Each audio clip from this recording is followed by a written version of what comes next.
India is one of the oldest civilization in the world और इसमें कोई शक नहीं है। और इंडिया में टैलेंट की भी कमी नहीं है, ये हम सभी को पता है। लेकिन क्या आपको पता है कि बहुत सारी ऐसी भी चीजें हैं जो हम डेली बेसिक एक्टिविटीज में यूज करते हैं और जिनके बिना आज हम थोड़ा सा भी टाइम स्पेंड नहीं कर पाते। और उनकी डिस्कवरी या इन्वेंशंस कहीं और नहीं बल्कि इंडिया में ही हुई थी। और उन इन्वेंशंस के लिए पूरी दुनिया को, इंडिया को थैंक्स करना चाहिए। तो आज किस वीडियो में हम देखेंगे कुछ ऐसी ही इन्वेंशंस और डिस्कवरीज जिनके बिना हम एक सेकंड भी नहीं रह सकते और उनके लिए पूरी दुनिया को। और वीडियो में एंड तक बने रहें क्योंकि वीडियो के एंड में मैं आपको एक ऐसी इंडियन इन्वेंशंस के बारे में बताऊंगा जिसके ना होने से आज हम ना कंप्यूटर यूज कर पाते, ना मोबाइल फोन्स, ना कैलकुलेटर, ना वाईफाई और इवन यहाँ तक कि हम सिंपल कैलकुलेशन भी नहीं कर पाते। तो हजारों साल पहले लोग एनिमल स्किन से बने हुए कपड़े पहनते थे। अगर आप चाहें तो आप हिस्ट्री के पन्नों में भी ये देख सकते हैं और हम सब ने ये हिस्ट्री में पढ़ा है कि एंशियंट टाइम में जो लोग थे वो एनिमल स्किन से ही कपड़े बनाते थे। लेकिन फर्स्ट कॉटन, जूट और इवन वूलन जो कल्टीवेशन थी वो इंडिया में ही हुई थी। और आज जो पूरी दुनिया कॉटन वूल के बने कपड़े पहनती है वो सब इंडिया की ही देन है। भारतीयों ने कॉटन की cultivation near about 5th and 4th century BCE में शुरू की थी, जब दुनिया में कोई भी कॉटन के बारे में जानता भी नहीं था। और दुनिया का सबसे पहला वूलन कपड़ा जो था वो कश्मीर में ही बनाया गया था। और आज भी कश्मीर अपने हाई क्वालिटी वूल और खासकर पश्मीना के लिए बहुत पूरी दुनिया में मशहूर है। तो अगर नेचुरल फाइबर की बात आ ही गई है तो बटन्स की ही भी बात कर लेते हैं। तो हम जैसे सभी को पता है कि जो नेचुरल फाइबर है, कॉटन, जूट वगैरह, वो सबसे पहले इंडिया में ही बनाई गई थी। लेकिन जो बटन है वो भी सबसे पहले इंडिया में ही बनाए थे। आज से करीबन 50,000 साल पहले मोहनजोदारो में बटन का इस्तेमाल कपड़े को सजावट यानी कि एज अ ऑर्नामेंटल यूज किया जाता था। और फिर धीरे धीरे इस बटन का इस्तेमाल कपड़ों को बॉडी पर अच्छे से फिट करने के लिए किया जाने लगा। और फिर जब वेस्टर्न लोग भारत आए तो उनको एक कॉन्सेप्ट बहुत अच्छा लगा और वो अपने साथ इस कॉन्सेप्ट को अपनी कंट्री ले गए। और फिर आज पूरे दुनिया में बटन फैशन के साथ साथ एक जरूरत की चीज भी बन गई है।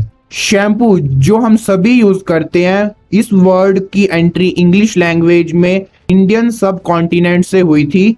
नियर अबाउट 1762 में मुगल एम्पायर में शैम्पू का इस्तेमाल सबसे पहले हेड मसाज के लिए किया जाता था। और जो सबसे पहला शैम्पू था वो नेचुरल ऑयल्स, हर्ब से मिलकर बनाया गया था। अपनी बालों की खूबसूरती के लिए आज भी पूरी दुनिया को भारत का थैंक्स करना चाहिए। योगा, तो अगर मैं बात करूं योगा की तो ये हमारी लाइफ में सबसे इम्पोर्टेंट है। ये फिजिकली ही नहीं, मेंटलिटी के पीस यानी कि शांति के लिए भी बहुत इम्पोर्टेंट माना गया है। और सबसे फर्स्ट यानी कि सबसे पहले योग गुरु भगवान शिव को कहा जाता है, जिनको आदि योगी शिवा भी कहा जाता है। और योग के बारे में ऋग्वेद में भी पाया गया है। और नरेंद्र मोदी ने 1 जून को पूरे भारत में योगा डे मनाने के लिए कहा गया था। और आज इतना ही नहीं, पूरे इंटरनेशनल लेवल पर योगा मनाया जाता है। तो योगा करते रहिए और फिजिकली, मेंटली और स्पिरिचुअली फिट रहिए। USB या यूनिवर्सल सीरियल बस, जिसका इस्तेमाल हम सब अपनी डेली लाइफ में करते हैं, फोन चार्जिंग से लेकर फाइल ट्रांसफर, कंप्यूटर लैब में कभी चीटिंग करने के लिए भी, जिसके आज नियर अबाउट 10 बिलियन डिवाइसेस हैं। इसका इन्वेंशन नियरली 1990s में अजय भट्ट जो कि एक इंडियन साइंटिस्ट थे उनके द्वारा किया गया था। और इन्होंने इसके लिए कोई क्रेडिट भी नहीं लिया क्योंकि इनका मानना था कि ये उनका एक टीम वर्क था। रूलर, ज्योमेट्री की बात करें और उसमें रूलर ना आए तो ये भी क्या बात हुई। रूलर जो है वो ज्योमेट्री में बहुत ही इंपॉर्टेंट माना जाता है, वो हम सभी को पता है। और कहा जाता है कि रूलर की शुरुआत इंडस वैली में नियर 15,000 BCE में हुई थी मॉन्यूमेंट्स बनाने में। उस टाइम रूलर्स मॉन्यूमेंट को एक्यूरेटली बनाने के लिए इस्तेमाल किए गए थे इंडस वैली में।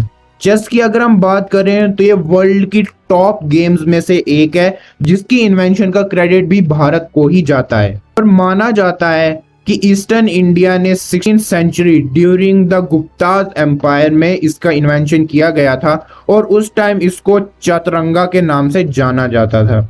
अगर हम सर्जरी की बात करें, प्लास्टिक सर्जरी, आज बड़े सारे एक्टर्स और मॉडल प्लास्टिक सर्जरी करते हैं और भी खूबसूरत दिखने के लिए। प्लास्टिक सर्जरी में हमारे किसी भी बॉडी के पार्ट की शेप और कलर को चेंज किया जा सकता है और माना जाता है कि 6th सेंचुरी BCE में इंडियन फिजिशियन सुश्रुत द्वारा प्लास्टिक सर्जरी को सबसे पहले परफॉर्म किया गया था और इसके बारे में इन्होंने एक बुक भी लिखी थी जो आप देख सकते हैं, ये वाली, जिसमें इन्होंने स्टेप बाय स्टेप सर्जरी के बारे में बताया था और यहाँ तक कि नोज रिकंस्ट्रक्शन, स्किन ट्रांसप्लांट और ना जाने और भी कितनी सारी कॉम्प्लिकेटेड सर्जरी टेक्निक इन्होंने इस बुक में लिखी है। कैटरेक्ट सर्जरी की बात करें तो ये आज भी पूरी दुनिया की सबसे कॉम्प्लेक्स सर्जरी में से एक मानी जाती है और ये भी सबसे पहले महान भारतीय सर्जन सुश्रुत द्वारा ही परफॉर्म की गई थी। और इस सर्जरी के बाद पूरी दुनिया के मशहूर सर्जन सुश्रुत जी के पास आए थे इस सर्जरी यानी कि कैटरेक्ट सर्जरी को सीखने के लिए।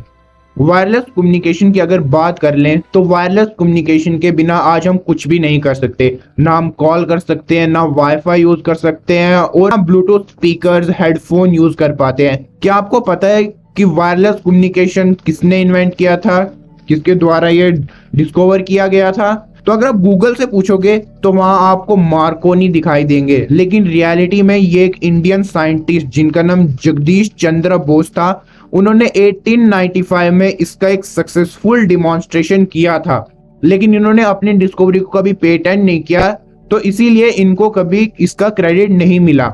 और मार्कोनी ने इन्हीं की इन्वेंशन यूज करके रेडियो डिस्कवर किया और इनको 1990s में नोबेल प्राइज भी मिला। अगर आप इसके ऊपर एक डेडिकेटेड वीडियो चाहते हैं तो वो ऑलरेडी हमारे चैनल पर है, लिंक आपको डिस्क्रिप्शन में मिल जाएगा, आप जाकर देख सकते हैं। जीरो, भारत ने दुनिया को बहुत सारी इन्वेंशन गिफ्ट में दी हैं, लेकिन अगर ये इन्वेंशन नहीं हुई होती तो आज ना टीवी होते, ना कंप्यूटर्स होते, ना लैपटॉप्स होते और इवन की मोबाइल भी नहीं होता। सो यस दोस्तों, मैं बात कर रहा हूँ आर्यभट्ट जी द्वारा दिए गए टर्म जीरो के बारे में। आप जरा सोच के देखिए कि अगर जीरो नहीं होता तो क्या होता। Let me help you.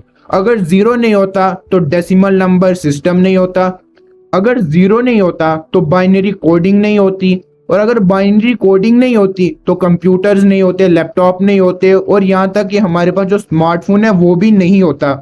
और अगर आपके पास स्मार्टफोन नहीं होता तो आज आप ये वीडियो नहीं देख पा रहे होते। सो थैंक्स टू आर्यभट्ट जी, जिनकी वजह से आज हम इतना कुछ कर पा रहे हैं। वीडियो कैसी लगी और आपका सबसे फेवरेट इन्वेंशंस इन सभी में से कौन सा है, नीचे कमेंट सेक्शन में जरूर बताना। अगर वीडियो अच्छी लगी हो तो लाइक कर देना, अपने दोस्तों और फैमिली में शेयर कर देना और हमारे साथ जुड़ने के लिए सब्सक्राइब बटन को दबा के बेल नोटिफिकेशन को ऑल पे सेट कर लेना। मिलते हैं नेक्स्ट वीडियो में एक और इंटरेस्टिंग टॉपिक के साथ। Till then take care, bye bye.